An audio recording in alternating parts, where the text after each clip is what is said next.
በጣም ስለሚያበሳጨን ገድያል እንለዋለን። ከዛስ ሩቅ ሳትሄድ እዛ ጋር ይጠብቃል። ባለጋራችሁ ዲያብሎስ የሚውጠውን ፈልጎ እንደሚያገሳ አንበሳ ወዲህ ወዲያ ይላል። ጠንቋይማ ድኖ እኮ እዚህ እኮ ተምሮ ተጠምቆ ደቀ መዝሙር ሆኖ እኮ አገልጋይ እኮ ነው የሚሆነው። ከጀርባው ያለው መንፈሳዊ ዓለም ነው ጠላት። ኃጢአት ደግሞ የመጀመሪያ ቀን መዝናኛ ነው፣ የሁለተኛ ቀን ልማድ ነው፣ የሶስተኛ ቀን ባህሪ ነው። አንድ ሰው ፓሌስትራ ከገባ የታወቀ ነው። ስለሚታወቅ አሁን በእኛ ዘመን ፈርሞ እንደሚገባበት ማለት ነው። ፈርሞ ነው የሚገቡት። ወይ እሱ ይገባል ወይ ቤተሰቡ ፈርሞለት ይገባል። ከዛ ውድድር መውጣት የሚችለው ወይ አሸንፎ ነው ወይ ሞቶ ነው የሚወጣው። ተዘርሮ አይወጣም። እንዳንተ አይነት እኮ የለም እያለ አይቁመና ሲልህ እንዲህ ብለህ ያለ መዋጋት አለባበስ ይላል፣ ዝና ይላል። አሁን እኛ ባረከኝ የምንለው ገንዘብ ሲኖረን ነው። ለምንድን ነው ኢየሱስን የማንቆጥረው? ይሁዳ ኢየሱስን ቫልዩ ማድረግ አቃተው። 30 ጥሬ ብር በለጠበት። ታውቃለህ አንተ ሰው ሳልቬሽኑን ይሸጣል። ይህንን ህይወት ሰው ከጣለ ሰይጣን ምንም ሊያደርገው ይችላል። ምንም ደግሞ አድርጓቸዋል። እንግዲህ ሽንገላን የሚያስተናግድ ሰው ኃጢአትን ያስተናግዳል። ሽንገላን የሚያስተናግድ ሰው ለዚያም በጣም ጥሩ ምሳሌ የሚሆነን መጽሐፍ ቅዱሳችን ላይ ይሁዳ ነው አይደል? በጣም ጥሩ ምሳሌ የሚሆነን ለዚህ በጣም ጥሩ ምሳሌ የሚሆነን ይሁዳ ነው።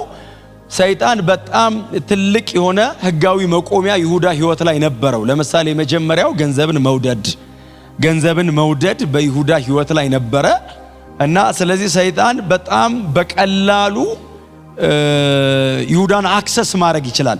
ህንጻዎች አናት ላይ አይታችኋል አይደል? እዚህ ውስጥ ኮንትራክተሮችም ስላላችሁ ህንጻዎች አናት ላይ ኤች የሚል አይታችኋል። ብዙ ጊዜ አይታችኋል። ኤች የሚል ሄሊኮፕተር ያሳርፋል እንደማለት ነው አይደል? ምናልባት ካልተሳሳትኩኝ። ስለዚህ ሄሊኮፕተር ሲመጣ ሄሊኮፕተር በቀላሉ ማንኛውም ህንጻ ላይ አይቀመጥም፣ ቫይብሬሽን ይኖረዋል። ስለዚህ ያንን ቫይብሬሽን መቋቋም ይችላል። የተሰራበት ምናምን ከመሰረቱ ጀምሮ የሚል አለው። ስለዚህ ይሁዳ ኤስ አለው ማለት ነው። ሳታን አክቲቬትድ ነው እና በህይወቱ ላይ የኃጢአት ልምምድ ያለው ሰው የሰይጣን ህጋዊ መቆሚያ ላይ አለ። ስለዚህ ሽንገላን የሚያስተናግድ ሰው ቀጥሎ የሚያስተናግደው ኃጢአትን ነው። ሽንገላን የሚያስተናግድ ሰው የሚመጣውን ሽንገላ እንደ እግዚአብሔር ቃል የማያፈርስ ሰው፣ እንደ እግዚአብሔር ቃል የማይመልስ ሰው፣ ከአይምሮን ከዲያብሎስ ሐሳብ መጠበቅ ያልቻለ ሰው፣ የቀረበለትን በሙሉ የሚያስተናግድ ሰው ቀጥሎ ወደ ኃጢአት ነው የሚገባው። ስለዚህ ሰይጣን የመጀመሪያ ታርጌቱ አንድን ሰው በኃጢአት እንዲወድቅ ማድረግ ነው። ኃጢአት ደግሞ የመጀመሪያ ቀን መዝናኛ ነው፣ የሁለተኛ ቀን ልማድ ነው፣ የሶስተኛ ቀን ባህሪ ነው። ስለዚህ አዲስ ኃጢአተኛ ያስታውቃል። ንስሐ ገብቶ አይጠግብም። ማረኝ ማረኝ ማረኝ ማረኝ ይላል። ደምህን በላይ ላይ ያርግ። ብዙ የማይጠራው ነገር የለም። ምሮሃል እያልከው ማረኝ ማረኝ፣ ሲደግምስ ይምረኛል ይላል። በሶስተኛ ደረጃ ላይ ሲደርስ ጥቅስ ነው የሚፈልግለት ለኃጢአቱ። ሰምታችሁኛል? አጽድቆ ቸርች ለማምጣት ነው የሚታገለው። ኃጢአትን በእውቀት ለመስራት ይታገላል ማለት ነው። ስለዚህ አሁን ይሁዳ እየተፈተነ ብቻ ሳይሆን ኃጢአትን በጣም በእውቀት እየሰራት ነው። ሽንገላ ቀረበለት፣ ሽንገላ ይላክለታል። የተላከለትን ሽንገላ ይቀበልና ያስተናግዳል። በጣም ብዙ ጊዜ ደጋግመን የምናነሳት ያቺ ሽቶ ኢየሱስ እግር ላይ ሰበረችው ሴት አንደኛ ኤክስፖዝ ያደረገችው እኮ ይሁዳን እኮ ነው ያጋለጠችው። እሷ አምልኳን አቀረበች፣ ሰውየውን ግን ወደ ብርሃን አመጣችው። ለድሆች አዝኖ ሳይሆን ሌባ ነበር አለ ጌታ ኢየሱስ እና ግራውንድ አለው። መጨረሻ ላይ ሰይጣን የመጣው ማቴዎስ ጋር አይደለም። ማቴዎስ እኮ ቀራጭ ነው። ፕሮፌሽናሊ እኮ ቀረጥ ሰብሳቢ እኮ ነው። ከገንዘብ ጋር እኮ ነው ህይወቱ ማቴዎስ። ይሁዳ የመጣው ግን ሰይጣን ማቴዎስ ጋር አይደለም የመጣው፣ ይሁዳ ጋር ነው የመጣው። ማቴዎስ ከገንዘብ ላይ ተነስቶ ቢመጣም እላዩ ላይ ገንዘብን መውደድ ስለሌለው በዚህ ቴምት አድርጎ ሊጥለው እንደማይችል ያውቃል። ይሁዳ ምናልባት ባክግራውንዱን እኔ አላቅም፣ ከገንዘብ አካባቢ የመጣ አልመሰለኝም። ቢመጣ ኖሮ ቀራጩ ብሎ ታክስ ኮሌክተር ነው ብሎ ይጽፍልናል። ሰውየው ግን ገንዘብን መውደድ ላይ ያውላል። ስለዚህ ሰይጣን መጨረሻ ላይ ሲመጣ ህጋዊ መቆሚያውን ፈልጎ ነው የመጣው። ይሁዳ ጋር ነው የመጣው። ይሁዳ ጋር ሲመጣ ኦሬዲ በብዙ ሽንገላ እየተቀበለ እያስተናገደ ልምምዱ ሩቅ ስላስኬደው ዛሬ መጣለትን መሲህን የመሸጥ ጥያቄ እምቢ ማለት አልቻለም። መሲሁን እንሽጠው ሲባል እሺ አለ። በምን ያህል ሲባል በ30 ጥሬ ብር። የገንዘቡ ብዛትና ማነስ አይደለም ገንዘብን መውደዱ፣ አማውንቱ አይደለም፣ 1 ብር ሊሆን ይችላል። እግዚአብሔር የኃጢአት ሁሉ ስር የሆነውን ይሄንን ከሕዝቡ ሕይወት ላይ ለዘላለም ይንቀል። እግዚአብሔር በቅዱስ ቃሉ ከዚህ ነፃ ያውጣል። እና ሁል ጊዜ ሽንገላን በሐሳብ ደረጃ ነው ማፍረስ ያለብን። በሐሳብ ደረጃ ካላፈረስ ነው እዚህ ጋር ፕሮሰስ የተደረገ ነገር እግርህንም እጅህንም ሁለንተናህን ያዘዋል። ቀጥሎ አክት ስታረገው ነው የምትገኘው። በጣም በትህትና በጣም ብዙዎቻችሁ እየጻፋችሁ ነው። በትህትና አጠገባችሁ ያለው ሰው ሽንገላን በሐሳብ ደረጃ አፍርሰው በሉት። ይኸውላችሁ ስሙኝ፣ ፕሮሰስ መደረግ ከጀመረ ተቃውመህ ይፍረስ ብያለሁ ብለህ አታፈርሰው። ባለፈው ነግሬያችኋለሁ። ሰይጣን ወደ ጌታ ወደ ኢየሱስ ክርስቶስ ይልክ የነበረው ሐሳብ ነው። ጌታ ኢየሱስ ክርስቶስም ጭንቅላቱን ይዞ አይደለም የጸለየው፣ የእግዚአብሔርን ቃል የነገረው። ሰው በእንጀራ ብቻ አይኖርም፣ መልሱ ይሄ ነው። ጌታ አምላክን አትፈታተን ተብሎ ተጽፏል። ለጌታ ለአምላክ ስገድ እርሱን ብቻ አምልክ ተብሎ ተጽፏል። ከዚህ ውጪ ጌታ ኢየሱስ ክርስቶስ ስሜታዊም አልሆነም፣ ልምምዱንም አላወራም። አታቀኝም እንዴ እኔ እኮ የእግዚአብሔር ልጅ ነኝ አላለውም። ነው እኮ የመለሰለት ግን ሰው በእንጀራ ብቻ አይኖርም። ነግሬያቸዋለሁ። ዲሴፕሽን ላይ ሮያሊቲ ሳይሆን ሎያሊቲ ነው። እኔ እኮ የእግዚአብሔር ልጅ ነኝ ኖ ዌይ። ያ ቃል ሰይጣን አትንገረው። የሚጠይቅ ስለማያውቅ አይደለም፣ ቀጥሎ ፕሮግራም ስላለው ነው። አንድ ቃል ልንገራችሁ። 1 ጴጥሮስ ምዕራፍ 5 ላይ ጻፉ እንዳይጠፋባችሁ። ቁጥር 8 ቃሏ እንደዚህ ነው የሚለው፣ እንግዲህ ንቁ፣ ራሳችሁን ግዙ፣ ባለጋራችሁ ዲያብሎስ የሚውጠውን ፈልጎ እንደሚያገሳ አንበሳ በዙሪያችሁ አይልም ወዲህ ወዲያ ነው የሚለው። ክብር ለኢየሱስ ይሁን። ጴጥሮስ እንግዲህ አለ ንቁ አላቸው።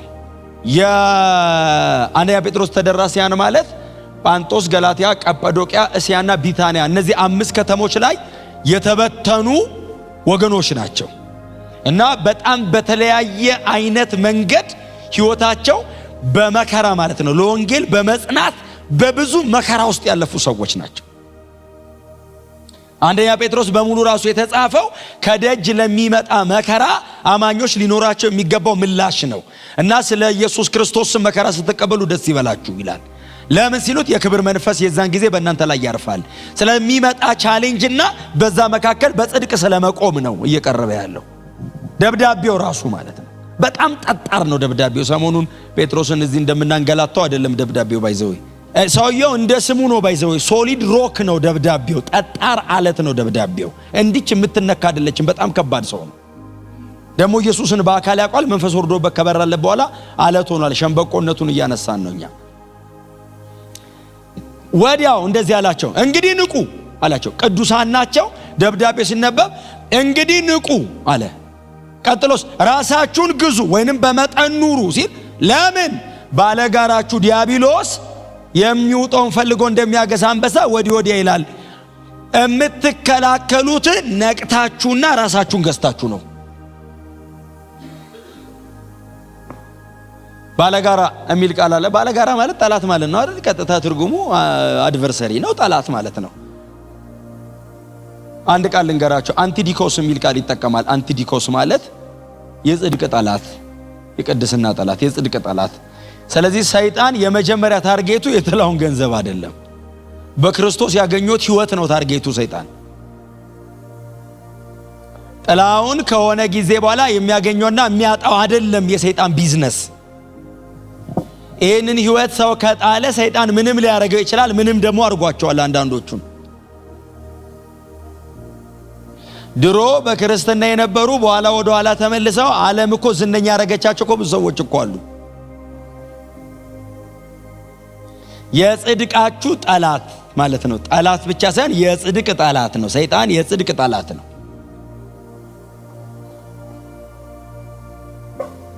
የሆነው ዲያብሎስ። ይሄ እንግዲህ መጠሪያው ነው። እንግዲህ ይሄ ስሙ ነው። መጽሐፍ ቅዱሳችን ላይ ብዙ ጊዜ እሱ የተጠቀሰባቸው ስሞቹ በሙሉ ካራክተሮቹ ናቸው አይደል? ባህሪያቶቹ ናቸው። ማንነቱን የሚገልጡ ናቸው። ልክ ዲያብሎስ ደግሞ ሌላ ስሙ ማን ነው በሉት እንጂ ሰይጣን ሻታን አይደል? ሳታን የሚለው the ultimate source of deception ማለት ነው። የሽንገላ ሁሉ መገኛና ምንጭ እንደማለት እኮ ነው። የውሸት አባት ነው እንዳለው ጌታችን ኢየሱስ ክርስቶስ ሲነግረን ስለ ሰይጣን የውሸት አባት ነው አለ። ከራሱ ይዋሻል የሚል ጥቅስ አንብባችኋል? ማንም ከራሱ የሚዋሽ የለም እዚህ ቤት ታውቃላችሁ። ገጥሞ ነው የሚዋሸው ሰው። የሆነ ነገር አርጎ ነው ሰው የሚዋሸው። ህይወት ውሸት መፍጠር የሚችል የለም እዚህ። ሰይጣንስ ክሪኤተር ነው። ከራሱ ይዋሻል፣ ከምንም ውሸት ያመጣል።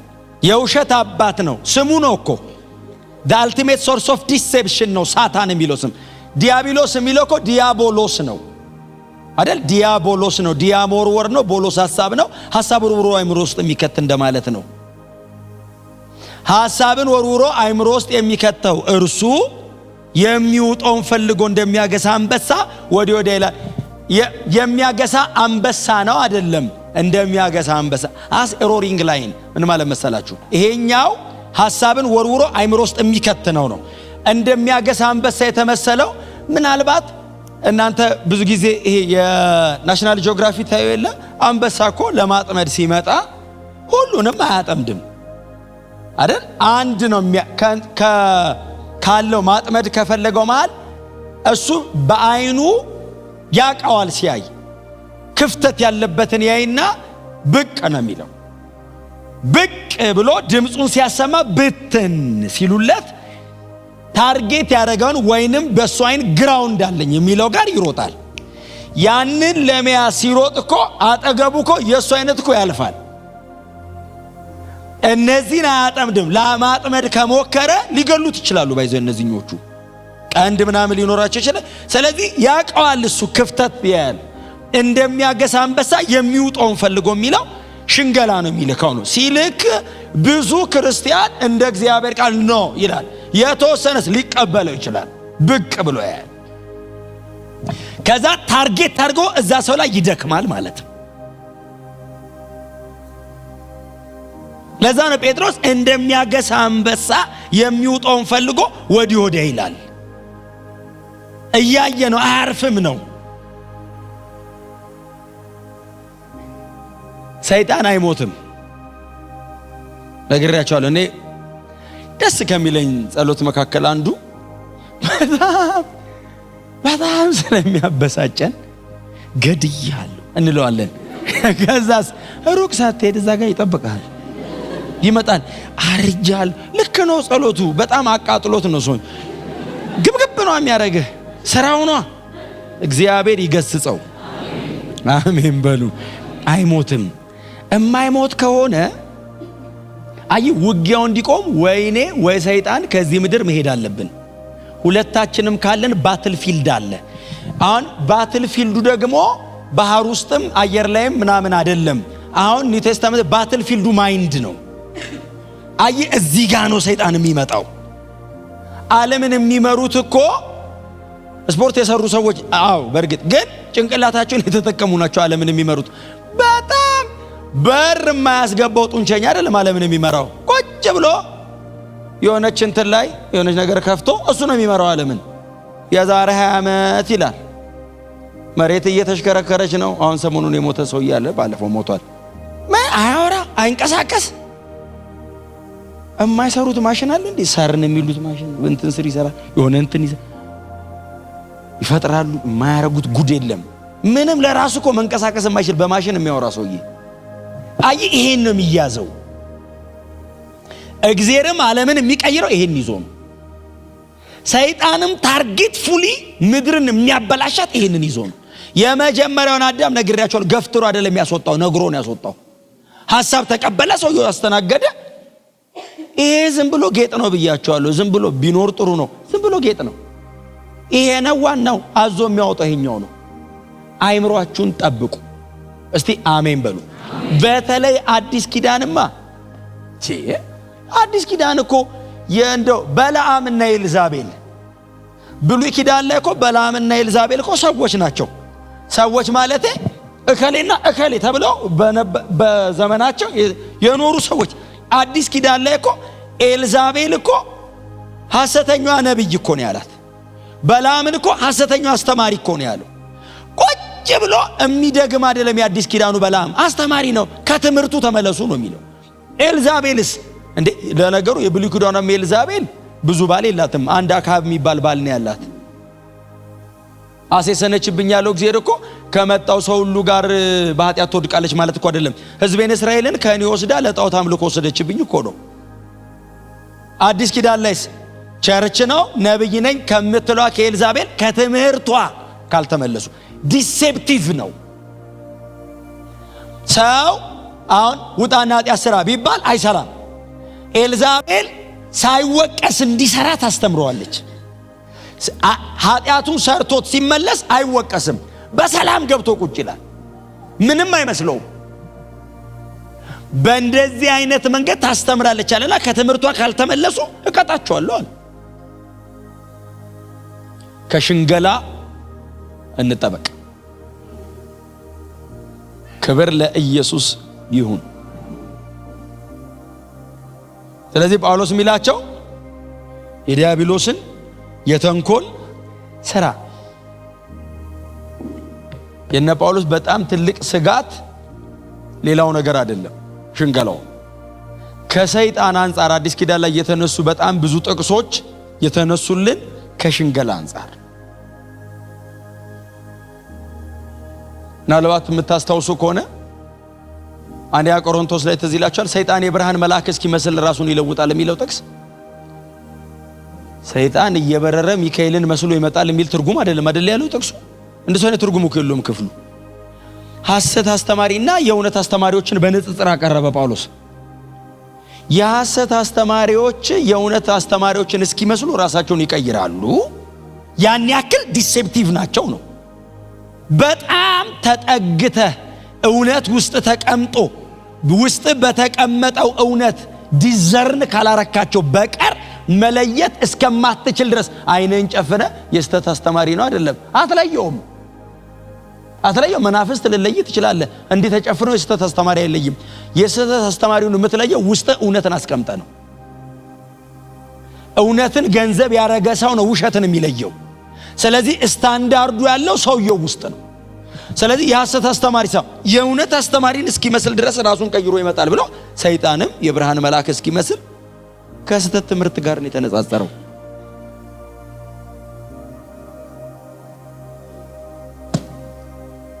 ይሄ መዋቅሩን ዘረዝር አነሳዋለሁ። ኒውማቲኮስ የሚባል አንድ አለ፣ ታርጌት ፉሊ የስተት ትምህርቶችን የሚለቁበት ማለት ነው። አነሳዋለሁ መዋቅሩ ላይ ሃይራርኪ ያለው አለቆች ስልጣናት ምናምን የሚለው ውስጥ አለ። ክብር ለኢየሱስ ይሁን። አሁን እኛ የሚመስለን ዝም ብለን የፈለግነውን እየገለጥን ስንፈላሰፍ የምንሳሳት ብቻ ይመስለናል። አይደለም። ታርጌት ፉሊ ሰይጣን ታርጌት አድርጎ ይሰራል። ሰው ከእውነት ፈቀቅ እንዲል ማለት። አይምሮአችሁን ጠብቁ። በጣም ደግማችሁ በትትና ጠገባችሁ ሰው አይምሮን ጠብቅ በሉት። ስለዚህ እግዚአብሔር ይሄን ሁሉ ኢንቨስትመንት ላይ ያርጉ ጸጋ ሰጥቶን መንፈስ ቅዱስ ማደሪያ ያርጉኝ ከቅዱሳን ጋር የዛ አገር ባላገር ወራሽ እንደሆነ አድርጎኝ ይሄን ሁሉ ኢንቨስት አድርጎብኝ በሽንገላ ብዛት ህይወቴ ከንቱና መናወኖ ሲቀር አስባችኋል? ሶምሶን ባለፈው ያነሳን ያ ሁሉ ኢንቨስትመንት እስራኤልን ነፃ ለማውጣት የተሰጠውን ኃይል ዳጎን ቤተ ጣዖት ገብቶ ነው ወፍጮ የፈጨበት። ሽንገላን አስተናግዶ ነው ሰውየው አገር ነፃ ለማውጣት የተቀበለውን ቤተ ጣዖት ገብቶ ወፍጮ ፈጨበት። አይኑን አወጡት። ሶምሶን ወደቀ አይደለም ያሉት፣ አምላካችን ዳጎን አሳልፎ ሰጠን ያሉት። ጦርነቱ የሶምሶን የሚባለው ግለሰብና የሆነ ፍልስጤም የሰራዊት መሪ አይደለም፣ የአማልክት ታረጉት ታቃል። አምላካቸው ተሸነፈ፣ ዳጎን አሳልፎ ሰጠን አሉ።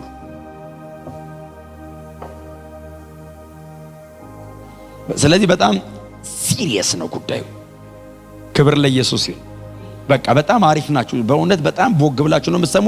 ስትኖሩም እንደዚሁ ስትኖሩም እንዲነቃ ብላችሁ በፍጹም ንቁ ነው የሚለው መንፈሳዊ ውጊያ ስለሆነ ባይዘዊ በእግዚአብሔር ቤተሰብ ውስጥ ጳውሎስ የኤፌሶን ቸርችን የፋሚሊው ሜምበር አድርጎ ነው የሚያቀርባት እና ባትል ፊልድ ላይ ነው ያለው ቸርች መሬት ላይ ስለሆነ ያለነው ጦርነት ላይ ነን። ይሄኛውም ቤተሰብ ጦርነት ላይ ነው ብሎ ነው እያቀረበ ያላት ኤፌሶንን። ጦርነት ላይ ነው ያላችሁት እና ንቁ፣ በጣም ንቁ። ሽንገላን ተቋቋሙ ነው አይደል ያለ። ምንጩን አድርቁ አይልም፣ አይቆምም ሽንገላ። ስለዚህ ሬዚስት ነው የምታረገው። ሁሌ መንቃት የሚጠበቅብህ የሆነ ቀን አፍርሰው ከሽንገላ ነፃ የሚባል ቀጠና ስለሌለ ነው። ሁሌ አለ። ሌቭልህን እየጠበቀ በሌቭልህ ይመጣል። በጣም ስትበስል በሰል ብሎ ይመጣል። ልጅ ስትሆን ልጅ ነው ጭፍራ ነው የሚላከው። በጣም ማቹር እያረክ ስትሄድ አሁን በእንትን ደረጃ ስትሆን በዛ ደረጃ ያለው ይመጣል። መሲህ ለመሸንገል ካልተመለሰ ምንም ሌቭል ላይ ብንሆን ከመሸንገል አይመለስም። መሲህ ለመሸንገል ካልተመለሰ ጌታችን ኢየሱስ ክርስቶስ ደግሞ ፍለጋውን ትቶልን ሄዷል። እንዴት እንደምንከላከል ምልክት አስቀምጦ ሄዷል ኢየሱስ። ክብር ለስሙ ይሁን። ስለዚህ you have to be serious። ይቀጥላል ጳውሎስ እንዲቻላችሁ የእግዚአብሔርን ዕቃ ጦር ሁሉ አንሱ የሚል ቃል አለ አይደል? የእግዚአብሔር ምናልባት ሽንገላ የሚለውን ቃል እናንተ ሜቶዲያ የሚል አንድ ቃል የሚጠቀመው ሜተድ አንደ ማለት ሜቶዲያ የሚል ቀጥሎ የእግዚአብሔርን ሙሉ የጦር ዕቃ የምትል ቃል ይጠቀማል ጳውሎስ። እሱን ያው ከታች በደንብ 7 የጦር ዕቃ ስለሚዘረዝር በጣም ባይዘው ፉሊ አርምድ የሆነ ወታደር ነው ጳውሎስ የሚያቀርበው። ፉሊ አርምድ የሆነ በጣም የታጠቀ ማለት ነው። ብረት ለበስ ነው ሰውየው። አይታችሁታል? የዚህ ኤፌሶን 6ቱ ሰውዬ እናንተ ማለት እኮ ናችሁ። አሁን እንደዚህ ቲሸርት ምናምን ለብሳችሁ ሰይጣናውን ሲያየው አንድን ክርስቲያን ፉሊ በቃ ሄቪሊ አርምድ ነው። በጣም በከባድ ሁኔታ ታጥቆ የቆመ ነው። ጭንቅላቱ ብረት ነው፣ ደረቱ ብረት ነው፣ እስከ ጉልበቱ ድረስ ነሐስና ይሄ ከነሐስ የሚሰሩና ሌዘር ነው እስከ ጉልበቱ። ከዛ ጫማው ከስር ብረት ነው። ከዛ ላዩ ላይ 2 ንጣፍ ያለው ሌዘር አለው። እንደገና ይሄ ዙሪያው 4 ማዕዘን ብረት ነው። መሃል ላይ 3 ሌየር ያለው ሌዘር አለ። ከጀርባው ደግሞ እንደዚህ እንትኑ ላይ ያረፈ ደግሞ ፍላጻ የሚወረውረው አለ። ጎኑ ላይ ደግሞ የሚታጠቀው ሰይፍ አለ። ምን እንደምትመስሉ እዩት። እንደኔ ልብሳው ዘንድሮ እንዲህ ለብሶም ይዋጋል እንዴ? እንደዚህ ለብሶ ጦር ሜዳ ቢሄድ ለትርኢት ካልሆነ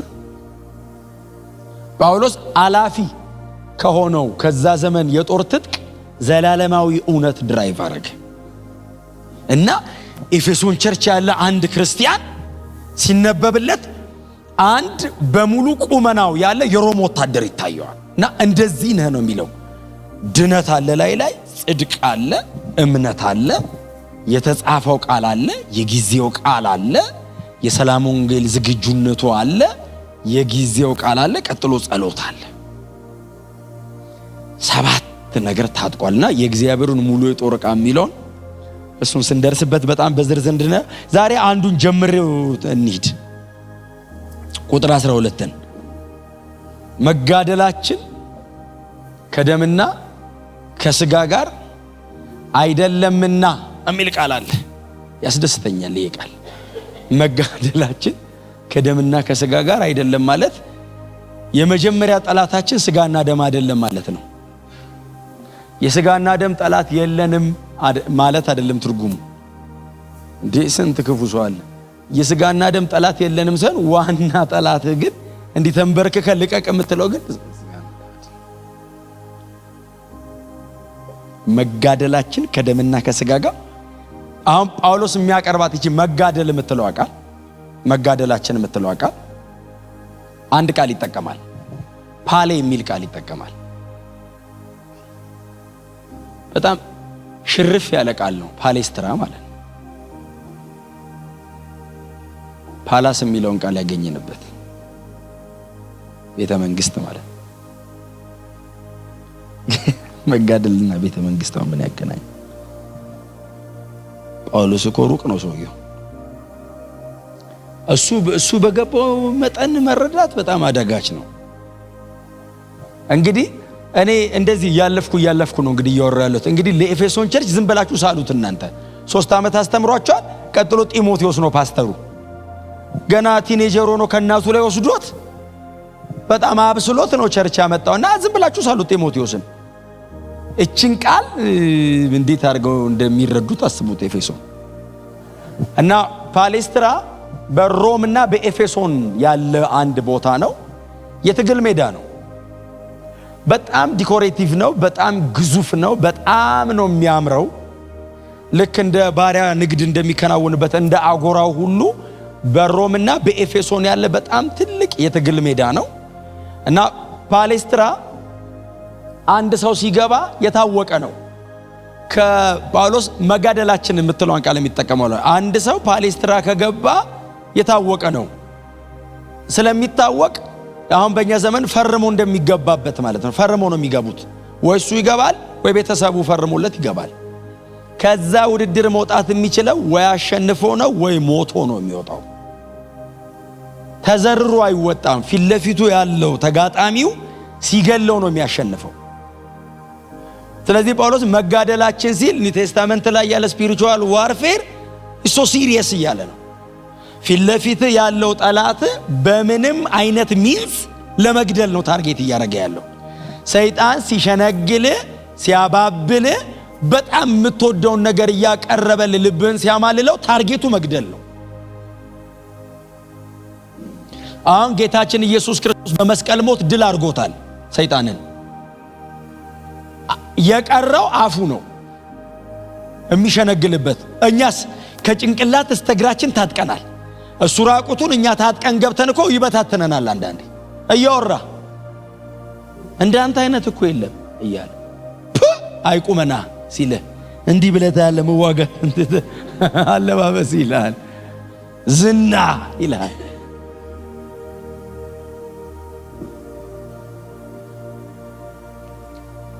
እና ፓሌስትራ ውስጥ እንግዲህ ያው ተመጣጣኝ ናቸው ተጋጣሚዎች። ተመጣጣኝ ስለሚሆን የኛ አይነት አይደለም ጳውሎስ እንደ ምሳሌ ያቀረበው እንጂ እነሱ ተመጣጣኝ ናቸው።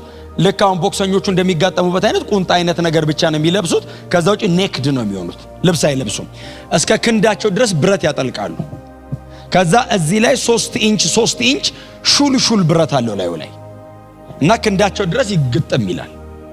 ስለዚህ ተጋጣሚው ከፊት ለፊቱ ሲመጣ በጣም በጥንቃቄ ነው የሚጠብቀው። እጁን ተከፍቶ ይሄኛው ሲሰነዝር እጁን ካስገባ ፊቱን ካገኘው በዛ ብረት ዲፎርምድ ነው የሚያደርገው። እሱ ብቻ አይደለም መገንጠል ብቻ አይደለም ደጋግሞ መጥቶ ይገለዋል። ስለዚህ አንዴ እጁን ከፍቶ የማስገባት እድል ሰጠ ማለት ቀጥሎ የመኖር እድሉን እያጠበበ ነው የሚሄደው። በጣም ሲሪየስ ነው። እጅና እጁን ማስተካከል ብቻ አይደለም አቋቋሙን ያስተካክላል። ጌታችን ኢየሱስ ክርስቶስ አንዴ እንዲህ የትግል ሜዳ ንግግር ተናግሯል። የዚህ ዓለም ገዢ ወደ እኔ ይመጣል አንዳች የለውም የሚል ቃል አንበባቸው። ምን ማለት መሰለ? ተስተካክዬ ነው የቆምኩት አለ። እግሬን ከፍቼ አልቆምኩም አለ። ፉት ሆልድ እግር ማስገቢያ የለውም አለ። እግር ማስገቢያ ካለው ይገለብጣል እና ተዘጋጅቻለሁ አለ። ይመጣል አለና አንዳች የለውም። እግር ማስገቢያ ግራውንድ የለውም። እስከ መስቀል ጨርሰዋለሁ አለ። እግዚአብሔር በዚህ ንቃት ይባርከን። አሜን። እግር ማስገቢያ ሰይጣን የሚፈልገው በሽንገላ ነው። ስለዚህ ፊት ለፊት ያለው ጠላት በጣም በትጋት የሚሰራው አንተን ከሰው የተለየ አድርጎ ከፍ ለማድረግ ሰው ለመግደል ነው። ጌታ ኢየሱስ ክርስቶስ በጣም በግልጽ ዮሐንስ ወንጌል ምዕራፍ 10 ቁጥር 10 ላይ እንደዚህ ያለን እኔ ሕይወት እንዲሆንላችሁና እንዲበዛላችሁ መጣዋልና ሌባው ግን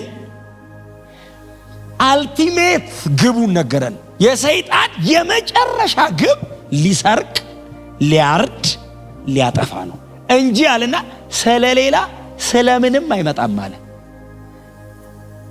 በጣም ቢኬርፉል። የፈለገ ወደ ላይ ቢያወጣ ጌታ እንደዚህ አለ፣ ስለሌላ ስለምንም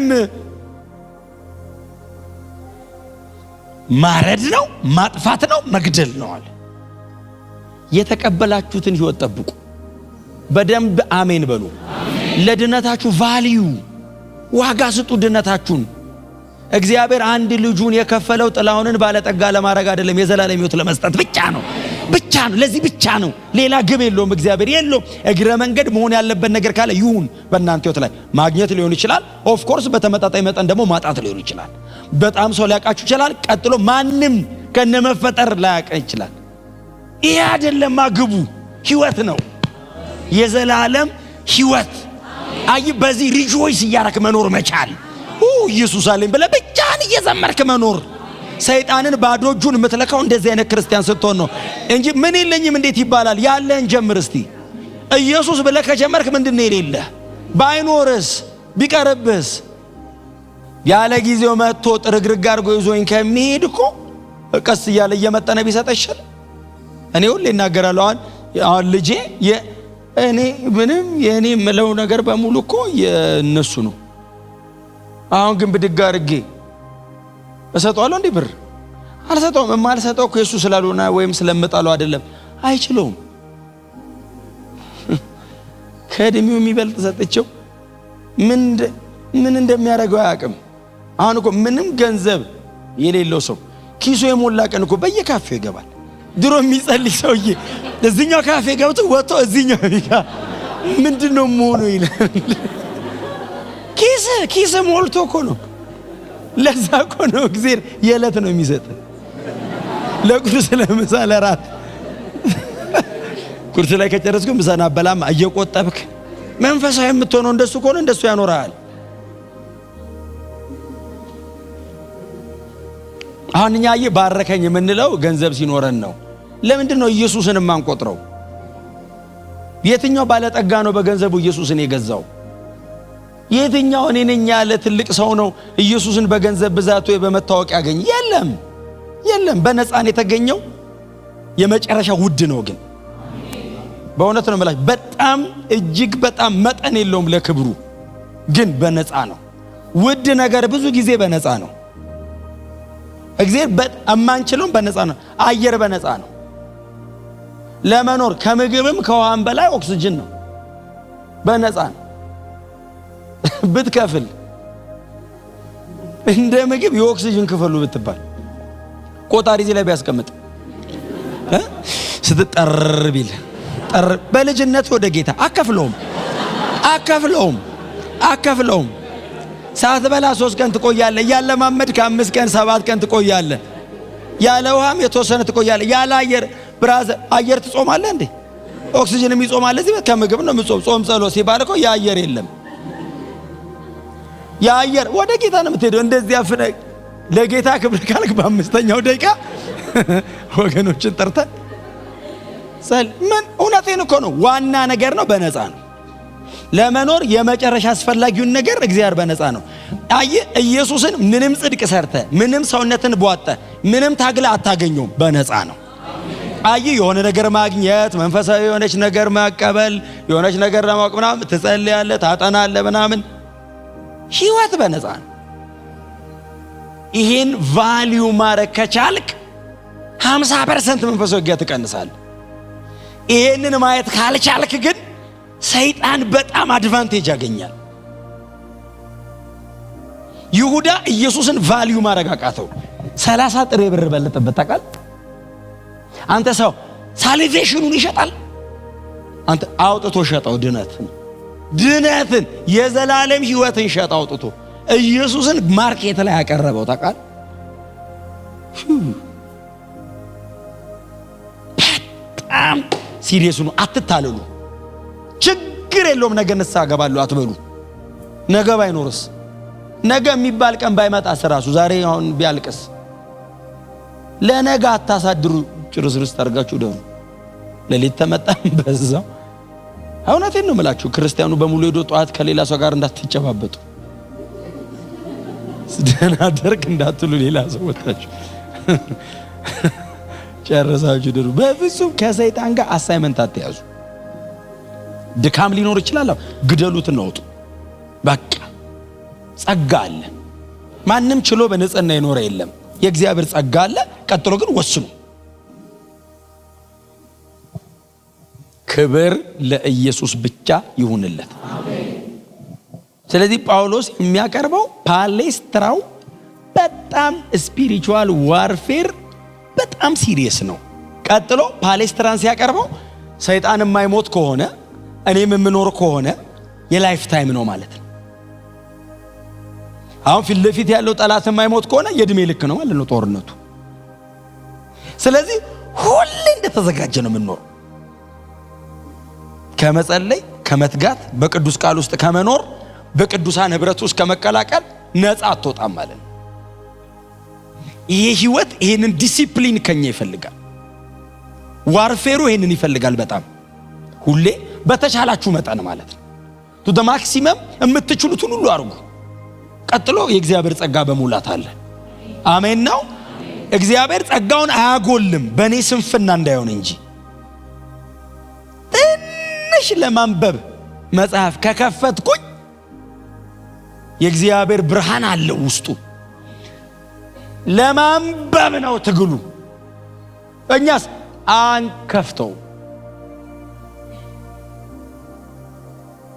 ይዋጋኛል እንላለን። ሰይጣኑ ራሱ እኔ የለሁበትም ይላል። እዛ ጋር ቆሙ። ስንፍና ነው። በጣም ራሳችንን ቻሌንጅ እናርግ እስቲ። አሜን በሉ። ክፈተው። ብርሃኑን አንተ አይደለም ራሱ ይሰጣል። እንደ እግዚአብሔር እንኳን ፈልጎ እንደ ያገኘን እኔ እፈልጋለሁ ብየው ከመንገድ ላይ ጎትቶ ያመጣል። ፈላጊያችን እኮ ነው።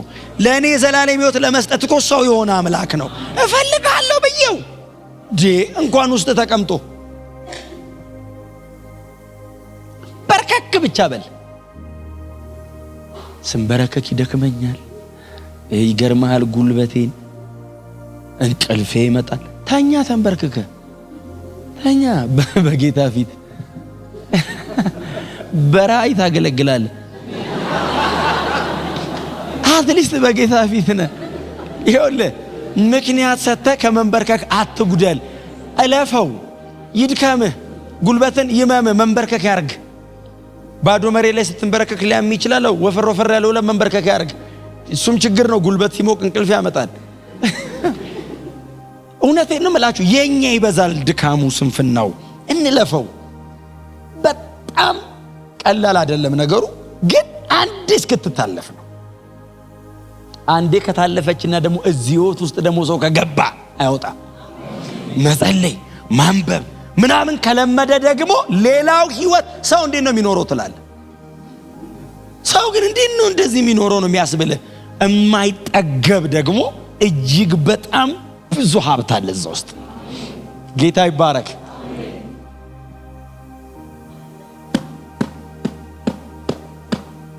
ትግሉ ሲሪየስ ነው። ስለዚህ መጋደላችን ከደምና ከስጋ ጋር አይደለም። ሊትራሊ ምን ማለት ነው? ከሆነ ጠንቋይ ጋር አይደለም ትግሉ ነው። ከጠንቋዩ ጀርባ ከሚሰራው መንፈስ ዓለም ጋር ነው። ምክንያት አንድ ጥቅስ መጽሐፍ ቅዱስ ላይ ያለው ባይሰው ምንድነው? መና እንድትኖር አትፍቀድላት ምንድነው? አሳብ የሚል ጥቅስ አለ። ጥቅስ ነው። ሁሌ ነው የምንጠቅሰው። እኛ ባይዘው ከዛ ሰፈር የመጣን አንመስልም እኮ እዚህ ሆነን ስንጠቅስ። ከኛ በፊት የነበሩ በሙሉ እኮ አሳብድ እያለ እኮ ሲጻለይ አብደን ነበር።